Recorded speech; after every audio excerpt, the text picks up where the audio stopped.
Axşamınız xeyir olsun dəyərli izləyicilər. Bir məlumat sizlərin nəzərinə çatdırım ki, Hacıqabul rayonunun icra başçısı, bizim dəyərlimiz, bizim rayon rəhbərimiz, Sevindik müəllimə təşəkkürümü bildirirəm bir daha. Dünən Hacıqabul rayonunda keçirilən iftar süfrəsində mən özüm də qonaq oldum. Həqiqətən də Sevindik müəllimin o məclisdə şəhid ailələrinə diqqət və qayğı göstərdiyinə görə sonsuz təşəkkürümü bildirirəm. Çox sağ olun deyirəm. Hər zaman bizə böyüklük edib, hər zaman bizlərə yol göstərib, mənim özümə də hər zaman yaxşı mənada öğüd verib, nəsihət verib. Yəni mən həqiqətən də Sevindik müəllimə böyük hörmətim var, xətri əzizdir. Sadəcə olaraq mən bu videonu onun üçün çəkib paylaşıram ki, bəzi xəbər sahibləri məlumat yayıb ki, güya həmən iftar süfrəsində Sevindik müəllim mənə əsəbləşib, məni həbs etdirib. Həqiqətən də bu yalan məlumatdır. Bu şayələrə inanmayın. Mən üzümü tutub xəbər sahiblərinə demək istəyirəm ki, biraz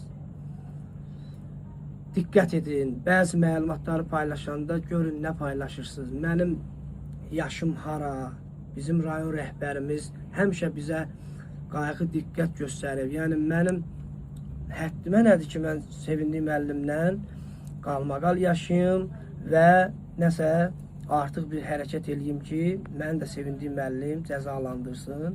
Təbii ki, Sevindik müəllim bizim rayonumuzun rəhbəridir, rayon icra başçısıdır. O nə dedirsə, biz baş üstə deyirik. Çünki bizim yaşımız da azdır. Biz vətəndaş olaraq Sevindik müəllimə dərin təşəkkürümüzü bildirmişik ki, kəndimizə, elimizə, obamıza göstərdiyi qayğı, diqqət həmişə qəlbimizdə yaşayacaq, yaşayır. Çünki o insanın özünə də hörmətimiz var. Rəhbərliyindən də əlavə olaraq o insan özü sadə insandır. Həmişə mənim uğurlarıma da sevinib.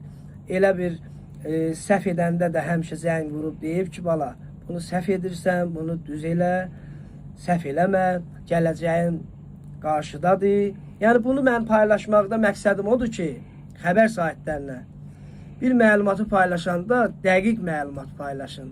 Çünki bizim böyüklərimiz var, bizim necə deyərlər, izləyicilərimiz var, xalqımız, millətimiz baxır. Yəni mənim üçün ayıb olar.